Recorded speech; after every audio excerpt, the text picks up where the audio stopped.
Welcome to Delta's Distributed Power Service webinar entitled What are the Opportunities in the Canadian and Australian Gas Engine Market?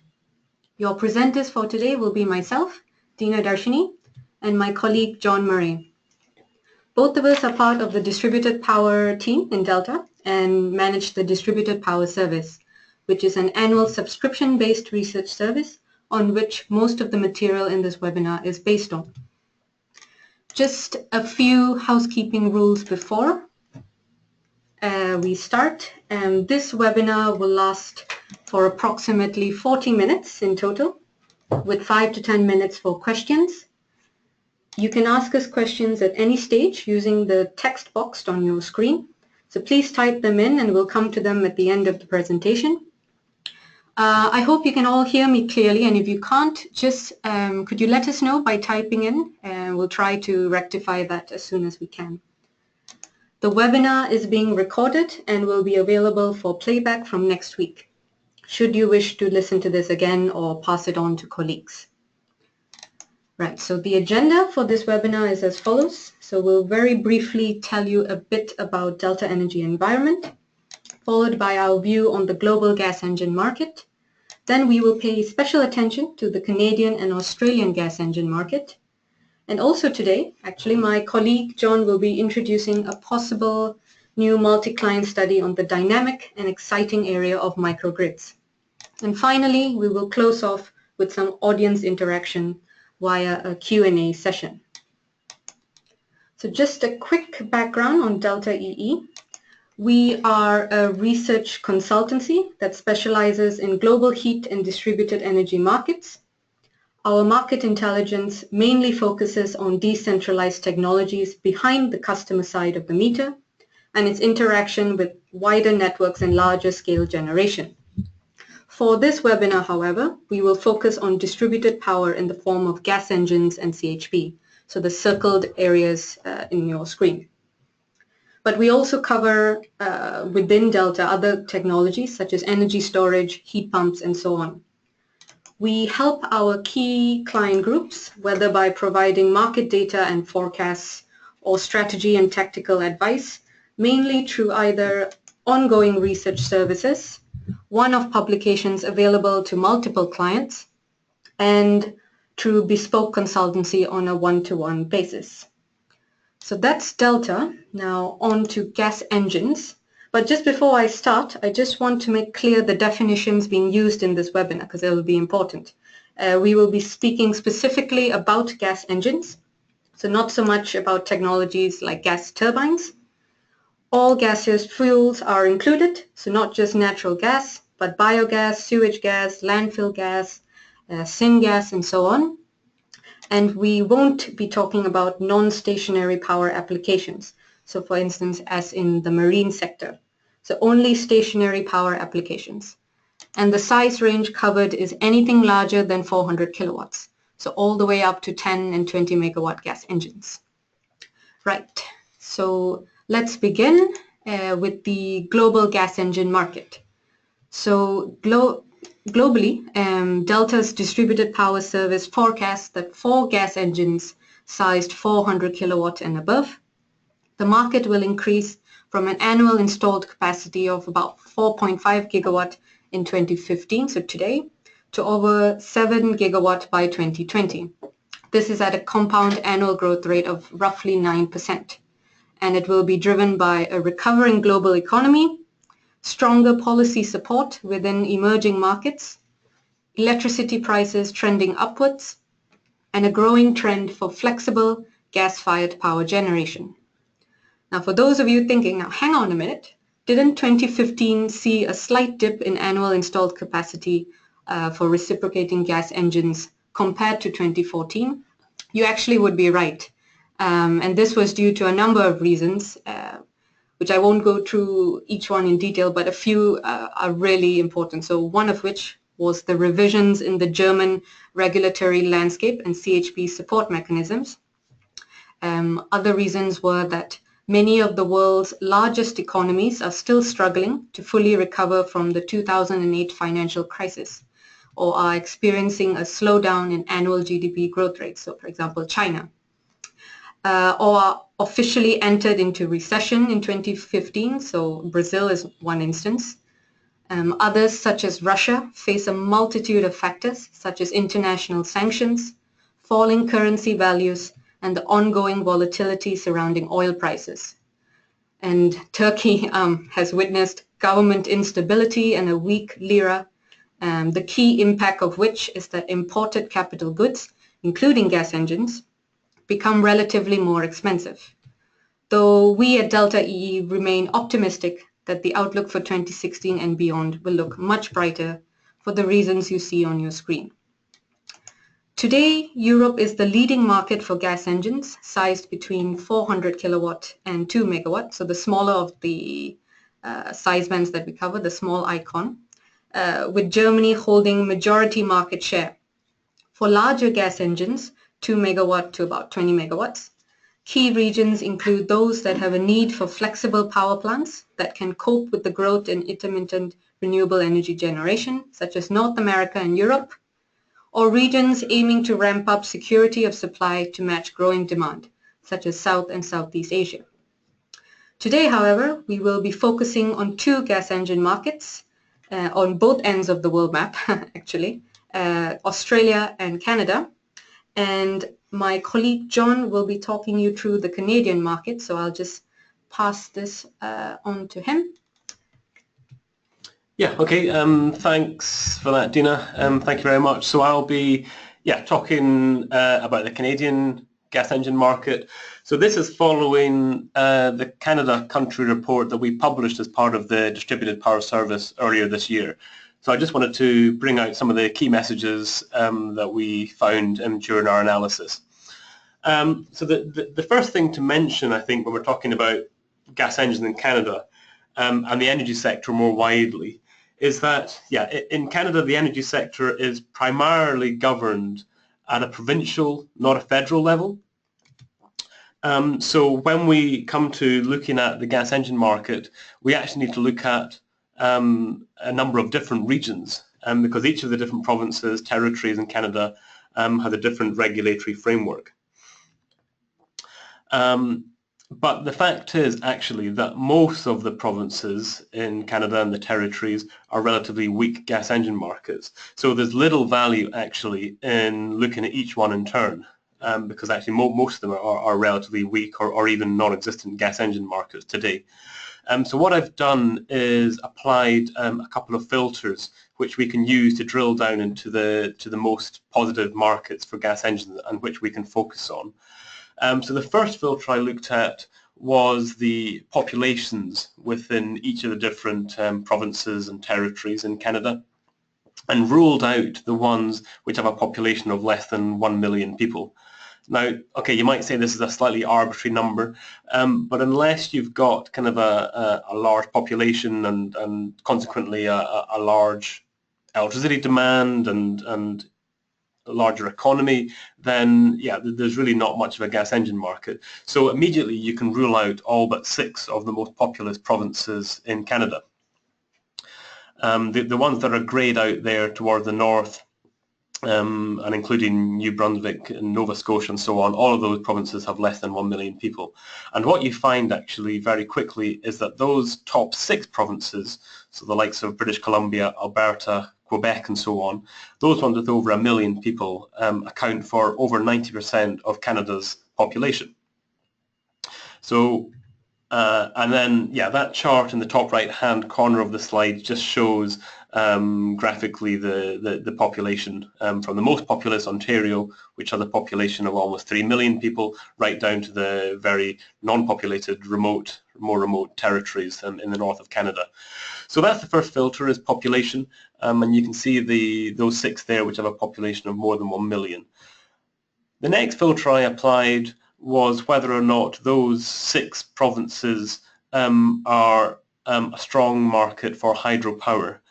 And what you see there is that when you look at those, the ones that are predominantly hydropower markets can be ruled out, and those are British Columbia, Manitoba and Quebec.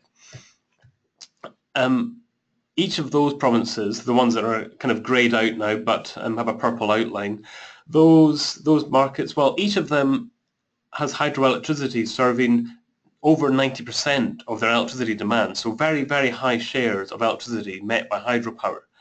And so what does that mean? Well, fundamentally it means cheap electricity, because they've got fairly abundant amounts of hydropower. And of course, cheap electricity means that it's not really a good driver for gas engines.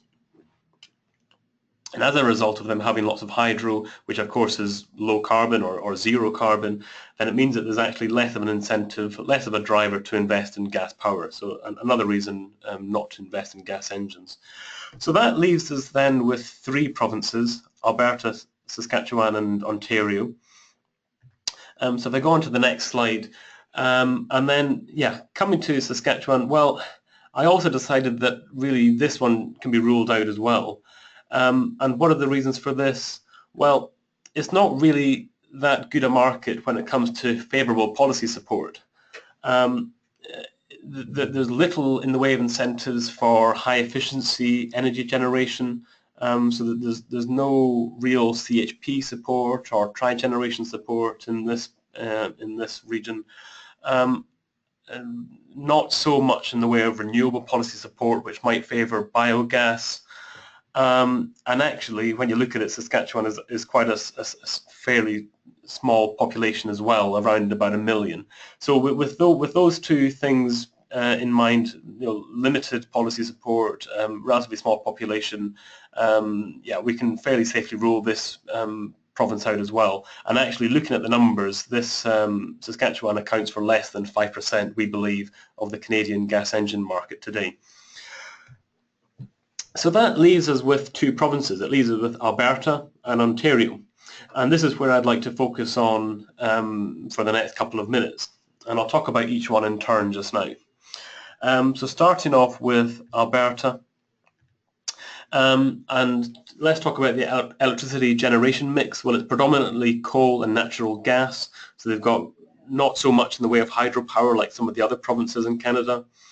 So this means, yeah, that electricity prices are a little bit higher, and also there's a lot of natural gas. The natural gas infrastructure is fairly solid in this part of Canada.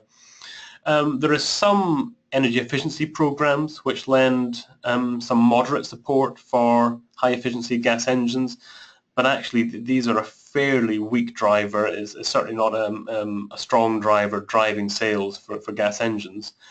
And one of the main things which has been driving gas engine sales in this part of Canada has been associated with the oil sands, certainly towards the north of the province.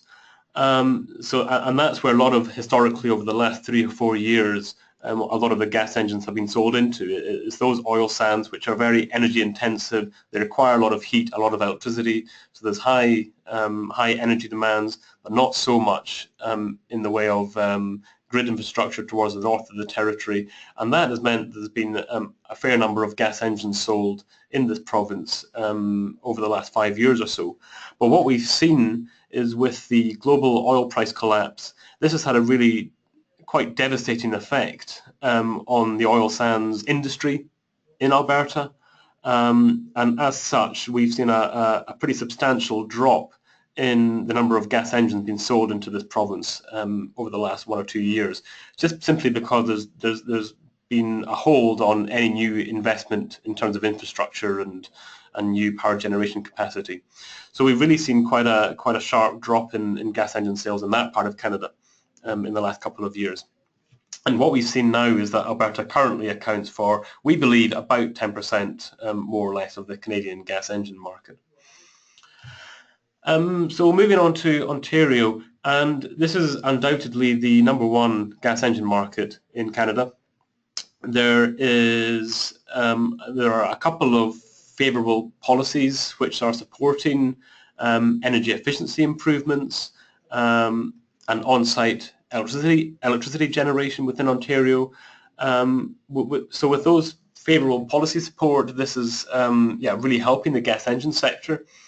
But not only that, the favourable policy, but there's fairly strong spark spreads as well in this province. So this is the difference between electricity prices and gas prices, and of course the greater the spark spread, the greater the driver for gas engines. So where you've got cheap gas and expensive electricity, this is one of the things that we look at when we're doing our analysis.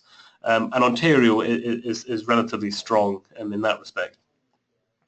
So as a result of the favourable policy support at the moment in Ontario, and relatively strong spark spreads, Ontario is certainly the strongest market at the moment in terms of gas engine sales in Canada, and we estimate that this province accounts for more than 70% of the overall gas engine market today.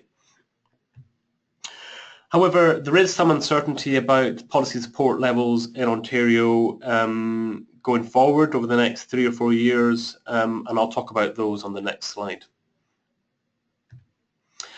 This chart here, so this is taken from the Canada Gas Engine Country Report that we published earlier this year, and it shows a bit of a picture of how gas engine sales have changed in terms of annual installed capacity from 2010 to the present day, and also our view of how that might change out to 2022, so over the next 5 or 6 years or so. And I just wanted to talk about some of the key features of this chart. And the first one I wanted to highlight was in that period 2013 to 2015. And like I mentioned before with Alberta, that fall in global oil prices that we witnessed over those 2 or 3 years has had a really profound impact in terms of gas engine sales in Alberta. And that has had, as a consequence, that's impacted the overall Canadian gas engine market quite a lot. And you can see that decline from 2013, where the market was somewhere around 200 megawatts per year, down to much closer to 100 megawatts per year last year. Moving forward, what are we seeing happening today in 2016 and going forward to 2017? Well, like I mentioned in Ontario, the policy framework there is actually fairly supportive. There's the Electricity Conservation and Demand Management Program, or the CDM program, and we believe this is really the single biggest driver for gas engine sales in Canada today. What is the CDM? Well, I mean, it's a regulation which has been put forward by the Ontario administration aimed at reducing the overall electricity consumption within the province and also reducing the peak electricity demand through the adoption of energy saving technologies, including demand side management, on-site power and so on. And high efficiency gas engines is one way in which these industrial consumers of electricity can reduce their electricity consumption. So CDM provides some sort of financial support to invest in these energy efficiency technologies, and that's a fairly big driver today for gas engines in Canada. And the second policy is the global adjustment, and this is a non-commodity cost which is added onto your electricity bill, which is there to help pay for, to cover the costs for nuclear power, for hydropower, and also the CDM as described above. So this is a non-commodity cost which is on the bills of electricity consumers within Ontario. But the key point here is that this global adjustment is avoidable for on-site generators, including CHP plants. And so if you have a CHP plant on your site which is generating electricity, it means you avoid this global adjustment cost. So it's a pretty good incentive. And what we've seen over the last 2 or 3 years is that this global adjustment cost has gone up from one year to the next. So it's increasingly incentivizing the use of on-site power. However, there is some uncertainty about whether those policies will remain in Ontario going forward. We believe it's likely that the global adjustment will be changed beyond 2017 to help share the cost of the global adjustment among a wider pool of electricity consumers. So it's likely, we believe, that embedded generators, including on-site CHP, will have to shoulder some of the burden for helping to pay for the global adjustment. But that's very uncertain at this stage. But we've taken the conservative view that the global adjustment will not be such a good policy driver for gas engines beyond 2017. So that's some of the story about policy in Ontario. On the other hand, with Alberta, we've already discussed the fact that the gas engine market in Alberta is not so strong at the moment because of the global oil price collapse. But we've also taken the assumption that in the next 1 or 2 years there'll be some moderate increase again in terms of global oil prices, which will likely result in some sort of recovery in the gas engine market within Alberta. So what we can see here is from 2018 going forward, we'll likely see some drop in sales within Ontario, but on the other hand, some recovery in sales in Alberta. And we believe that the market will stay roughly around the level of 150 megawatts of installed capacity annually over that time frame. So that's all I wanted to say on Canada. If you've got any more questions on that, any questions, happy to discuss those at the end. But for now, I'll hand you back to Dina to talk a bit more about Australia. Thanks, John. So as you can see on the screen in front of you, so now I'll be talking about the Australian market. So Deltaee forecasts that the 400 kilowatt gas engine market will double in Australia in terms of annual installed capacity between now and 2022. No single market driver dominates actually, but rather it's a host of reasons which will be stimulating this growth, including building rating schemes, so the likes of Neighbours or Green Star, regional incentive schemes, better access to finance, so for example with the help from the Clean Energy Finance Corporation, known as CEFC, growing awareness of the effective use of waste, adherence to carbon abatement and renewable energy targets, security of supply, rising landfill gate fees, and diesel replacement with gas instead. However, the more interesting thing, at least for me, is how the fuel type is diversifying. So pre-2015, just to give you all some context, as a major coal producer, Australia's coal industry has focused on reducing coal mine methane emissions in recent decades because methane has 21 times the greenhouse warming potential of carbon dioxide. Hence, Australia has one of the world's most advanced coal mine methane gas industries. So companies like Clark Energy, using GE engines, have capitalized on this and have installed over 200 megawatt accumulated, coal gas-based engine projects for power generation in Australia. And with capital subsidies no longer available for this market segment, the collapse in coal prices, coupled with some coal mines being closed down, this will likely affect the replacement market for coal mine methane-based engine sales. So going forward, actually, we anticipate trigeneration projects using natural gas in major cities like Sydney or Melbourne, larger natural gas power plants all across Australia, and landfill sewage gas-based projects gaining more of a market share. However, there is one thing that I should point out about Australia, and that is there is actually a concern that natural gas prices might rise going forward. So Australia is increasing its supply of LNG, so liquefied natural gas, mostly through coal bed or known as seam gas production, and will be increasingly exposed to international LNG market prices, mainly from Asian buyers who tend to pay the highest wholesale prices globally. So this might lead to rising natural gas prices domestically in Australia. Now, if this trend happens, this is something to keep an eye out for. But in general, we believe this is not enough to outweigh the more positive drivers. So we still think there will be growth. And I've just highlighted there, there's a bit in gray in the bar chart.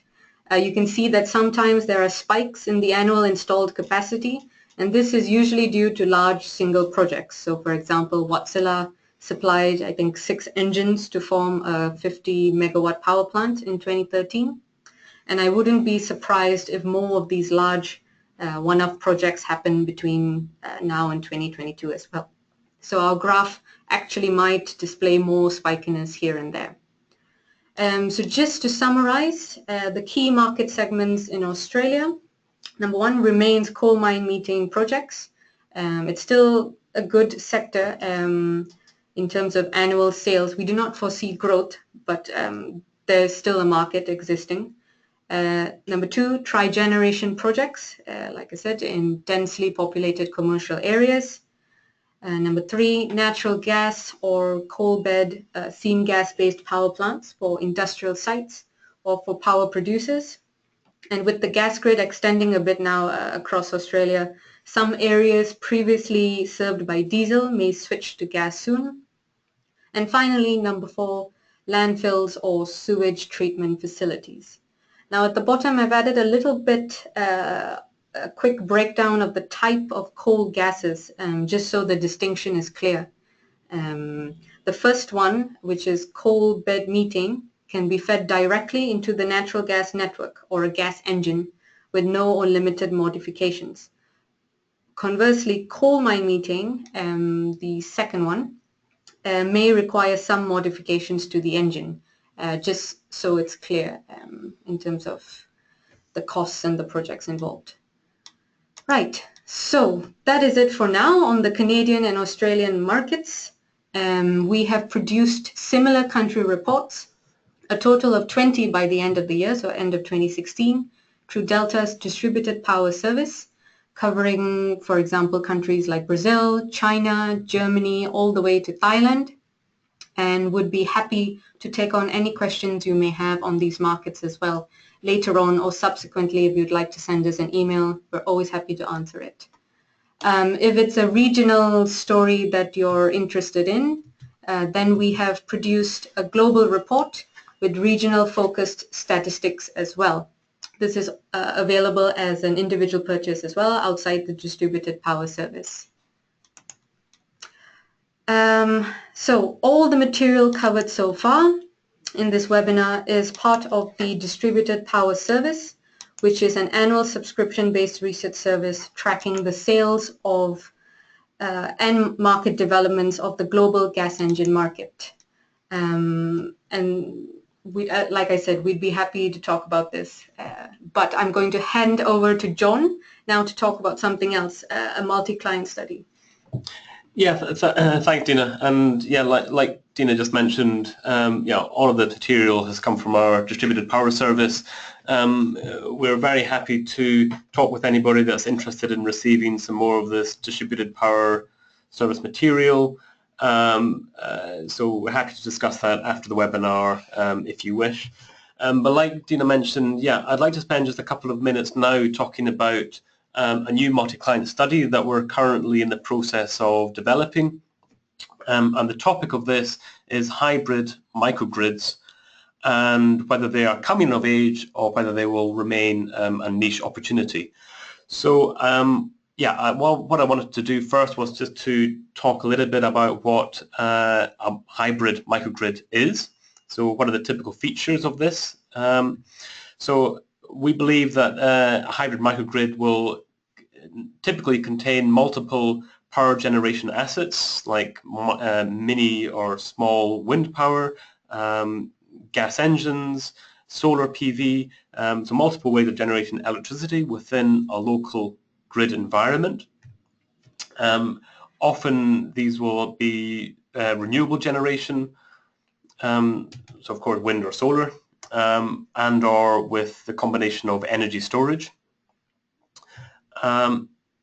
Normally there will be some sort of dispatchable power generation to be used as and when required, when the wind's not blowing or the sun's not shining, to provide some sort of backup capacity to complement the generation from those renewable but intermittent sources. And of course, alongside the electricity generation assets like the wind and the solar and the gas engines, there'll be the local demand centres, which can be anything from single-family homes to commercial buildings, hospitals, industrial factories, and so on. So really, hybrid microgrids is about the local generation and consumption of energy, and with increased autonomy from the transmission grid. So it means that you're less reliant on the transmission grid for all of your electricity needs. But alongside those different generation assets and demand centers, of course, one of the key features of a hybrid microgrid is the fact that all these different sources are dynamically controlled. So the fact that these are controlled in a way that optimizes the combination of these different types of demand centers and electricity generation types to maximize the amount of renewables that comes onto the system, to minimize the costs, and to maximize the local generation and use of electricity. And finally, the last point in terms of features of hybrid microgrids is the fact that every microgrid is different. So no two are the same.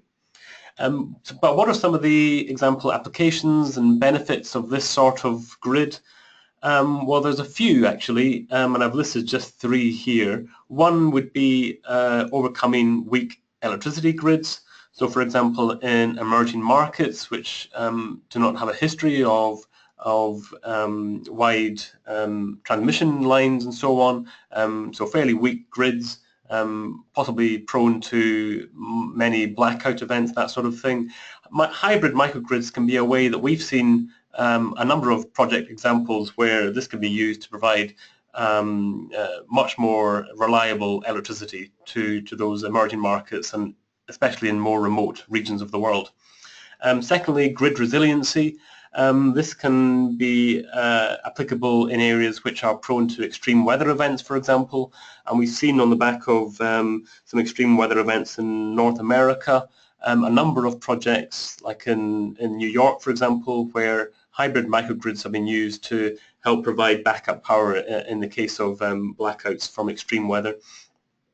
And the third point there is using hybrid microgrids to really maximize the value and benefit of renewable electricity by generating and consuming that renewable electricity within a local area.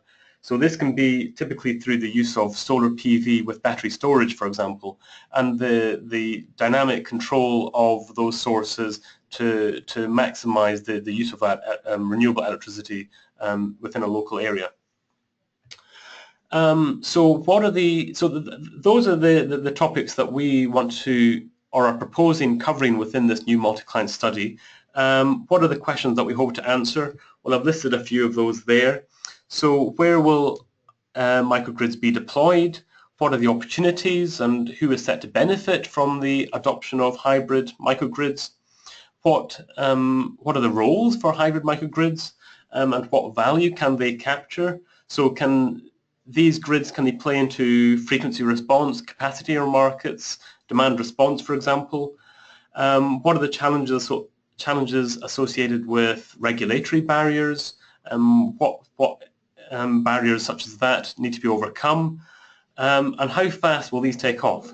Will they take off by 2020, 2025, 2030? What will the size of the hybrid microgrid market be in 10 to 15 years' time? Those are the sort of questions that we are hoping to answer with our MultiClient study later in the year. And following that, what I'd like to do now is introduce a quick poll for those of you that are on the webinar today. I'd quickly like to bring up a poll which will ask a question on the hybrid microgrid topic. So I'll do that just now, and hopefully you will see this on your screen just now. So the question is how important an issue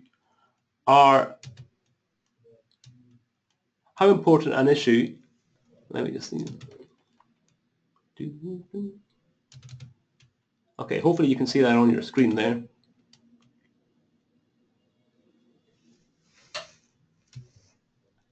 Yeah, and the question is, how important an issue are hybrid microgrids for your company? And the 4 options there are very important, moderately important, not important, and don't know. So I'd really appreciate it if you could just spend a little second giving your thought on this question. And I can see the results coming in now, so thank you very much for that. I think most people on the webinar have voted, but a few are still to come in. So I'll just wait for another 20 seconds and then we'll close the poll.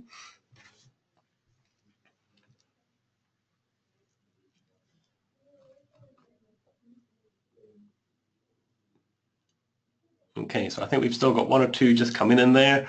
So if you can just make your selection in the last 5 seconds. Okay, and I will close the poll there. Thank you very much for your participation.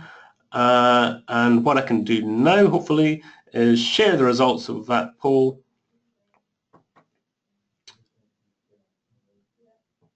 Okay, so what we've seen now is that 40% of participants say that hybrid microgrids are very important. 40% say that they're moderately important, so that's 80% of everyone on the webinar either suggesting that they are very or moderately important, 10% not important, and 10% don't know. So thank you very much for doing that. It's very interesting to hear. I think we will likely be developing this proposal over the coming weeks for this multi-client study, and after the webinar I'd really appreciate any questions or feedback that you have on this multi-client study, which we'll likely be developing over the coming months. So thank you very much for that, and now finally we want to open up for questions. So we've got a few minutes left, so we'd invite you to ask any questions that we have, and we've got a few minutes for those now.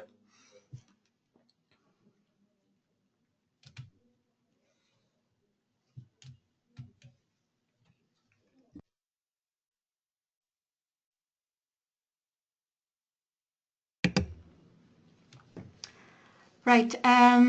So I can answer that one. So I'll just read out the question so that everyone knows what has been impact from oil price collapse.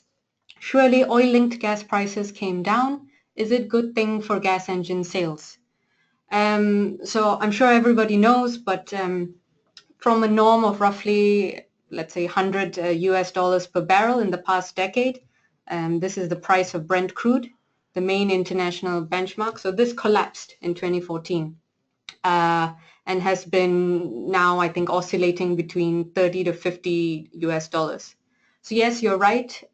This has put downward pressure on oil-indexed gas and LNG contract prices in some global regions. So I think particularly in Europe and Asia.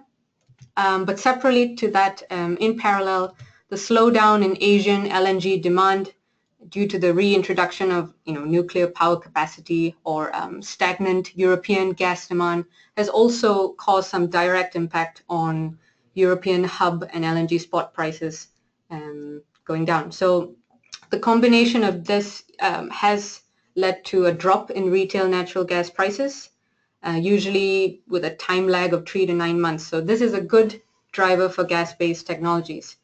However, there are a few things to also note. So the full impact of cheaper retail gas prices was dampened because competing energy sources such as electricity or diesel or heating oil for that matter also enjoyed in some part price reduction. So the competitiveness has been rubbed off a bit.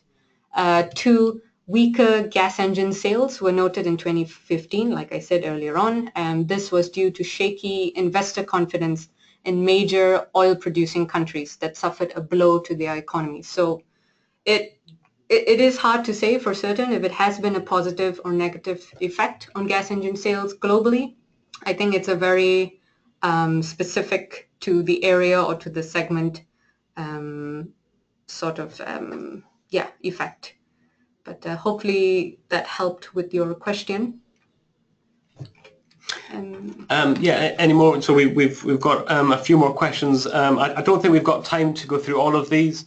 So the point to mention is that if you've asked a question during the course of the webinar, thank you very much for that. If we don't have time to answer it during the webinar, we will respond by email afterwards, or happy to discuss through on the phone as well. But one more question I've had come in, and it's relating to the MultiClient study. And the question is, when do you intend to publish the MultiClient study? Well, that's a good question. At this stage, we haven't finalized the details of this yet. We're still developing the proposal and hope to have some further details to share within the next month or so. But actually, we're still receiving feedback from different companies about the scope of the study and the different questions that we might try and answer within that study. So we're very open to receiving any feedback or suggestions in terms of how we can shape that scope of work to meet your own specific needs. So if you've got any thoughts in terms of what you'd want covered within the MultiClient study, please feel free to contact me, and I'm very happy to discuss that.